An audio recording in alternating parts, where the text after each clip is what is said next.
Hey guys, welcome back to another episode of 0 to 60. You joined me on the way to the post office with a lovely 0 to 60.com order.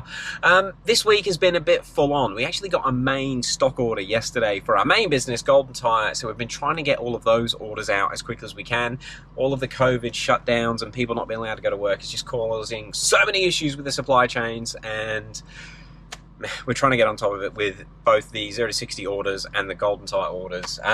It just sort of sucks that it happens to be the week that I want to prep to go roll racing in the Flomax car, because I haven't had any time to play with it. Now, hopefully you saw yesterday's video, and the reason I want to make this video is because we've sort of found the limits of drag mode in that 6AT. Those scenes from yesterday, in fact, we'll play it now.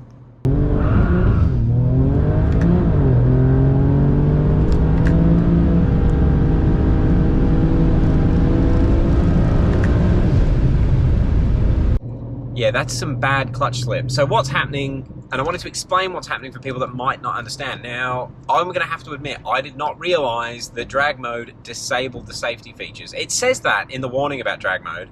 It really says that it's going to do everything it can to get your car down the quarter mile as quickly as possible. That's pretty good, that's what we want.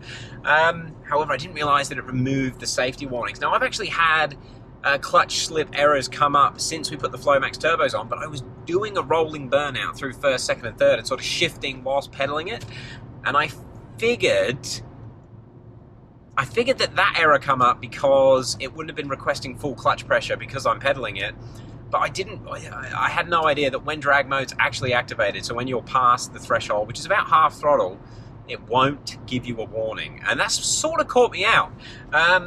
When I was filming yesterday's video, I noticed that the flare from 3 to 4th, I heard the flare whilst I was doing that 1 to 2 log, and unfortunately because I was sort of filming and watching the data logging and the dragging, I didn't pay enough attention to what the gearbox was doing. So I did it again, and that's why I did it from a dig. And when it started slipping, I didn't let out of it because I wanted to try and log what everything was doing, what the engine was doing, what the reported torque was, and I was hoping that the gearbox was actually going to go and throw an error as well, but it did not do that. It just slipped. It slipped for about 2 seconds. It was a horrible, horrible situation. Kind of wish I didn't do it. It's not good for the transmission, but this is why drag mode had those scary warnings at the start of them. So I was doing a bit of reading last night on drag mode, and there's a lot of people that are very scared of it. They're worried it's going to absolutely destroy their transmission. About 2 weeks ago, there was a gentleman making some posts who said drag mode snapped his input shaft.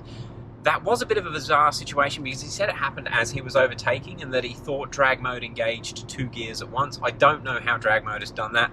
On the same note, I was kind of expecting, from that very first test drive I did in drag mode last year, I was expecting it to snap something. It really does snap into gear, and you've lost that cushioning that you have as the clutches normally slip as they engage and disengage.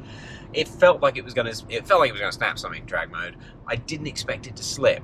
So the way the drag mode works, in case you're wondering if you haven't worked it out yet, it basically applies maximum clutch pressure. It doesn't matter whether you've got the line bump on or not. It applies maximum clutch pressure to the clutches during a shift event.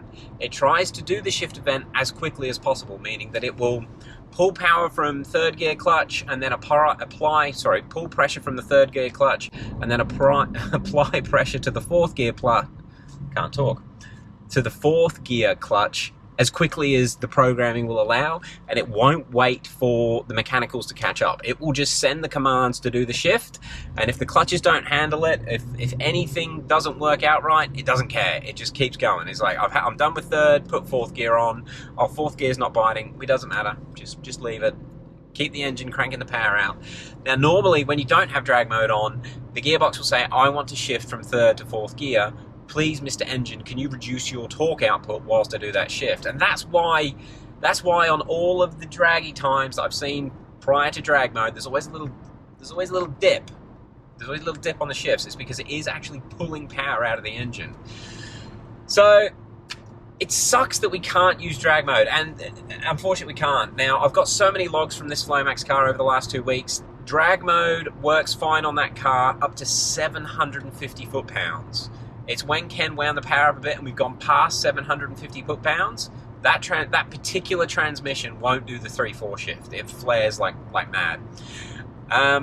I was talking to Ken last night and I was like, man, you gotta turn the power down. He said, no, we can't do that. We don't want to go slower. And he's right, I don't want to go slower with the car. So what I'm going to try and do, What I'm hoping to do tonight, once the real work's finished, I want to go out and I want to test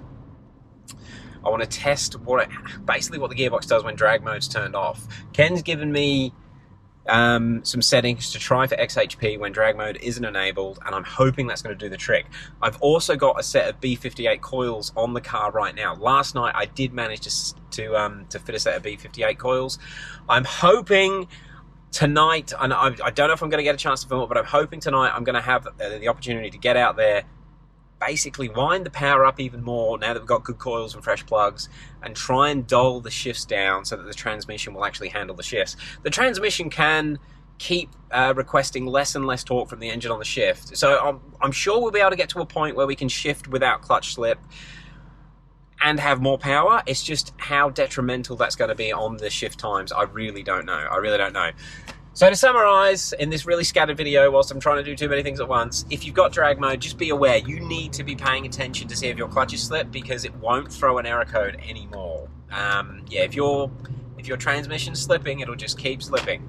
On the flip side, drag mode is really fast, and from my experience, if your gearbox is in good condition, it'll run 750 foot-pounds without any issues on that ZF6 HP21, which is, it's not supposed to like 260 foot-pounds or 280 foot-pounds, I think. So yeah, the fact that it's putting out 700, I'm definitely not disappointed. I think it's going to make my the things that I wanted to do with that car in the short term a little bit harder. I have no doubt my 1-2s are going to slow down now that I don't have drag mode, which kind of sucks. Kind of sucks. But we'll keep playing. And once I work it out, once we've got a system and a settings that will work with that car, I will keep you guys in the loop. In the meantime, if anyone's got a ZF8 HP70, I think that's the one I want, let me know. I will do a ZF8 swap in that car, if I get one from the right price. Alright guys, anyway, a bit of an update. Everything's going mad at 0 to 60 in Golden Tire HQ. We are definitely going to go roll racing, and I will be up. I'm not going to go to bed tonight until I've got that car in a usable state for rolls. So when I get back, I'm going to upload this one take. If anybody's got any XHP settings that they'd like to share, please send them through. Alex the Russian, I've hit him up for his XHP settings, because you can see his shifts on his 1-2s and 60 to 130s, but his car's it's got to be making similar-ish power to our Flomax car. It's just a lighter car, and he doesn't have any transmission slip. So if you've got a high power N54, send through how you've set up your XHP without drag mode. I'd love to know what you did to get yours working quickly. And yeah, guys, wish me luck. You guys will see us, well, it'll be tomorrow for us, but it might be a day or two before I get the video edited. You'll see us at Rolls.